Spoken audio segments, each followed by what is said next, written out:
Ni apa ni Bang Zam? Ni latest ballistic reel. Okey. Nama dia Ballistic Air LT. Okey. Zion body.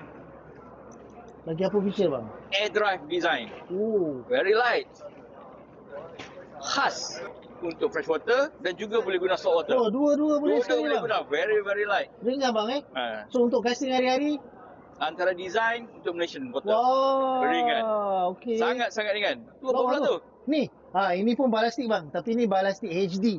Oh, balastik heavy duty. HD. Yes, heavy duty. Kita gunakan body ni daripada metal. Dan penggunaan dia supaya kita ni mancing kat laut bang.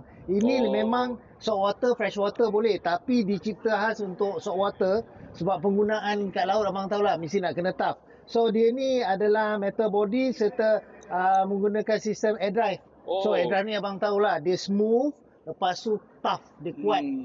Nampak gayanya boost monocoque body, boost maxil. Yes. Oh, mantap. Mantap bang. Awak ambil saltwater, saya ambil freshwater. Okey bang. Nanti Okey. kita tukar pakai. Yeah, Bye. bye.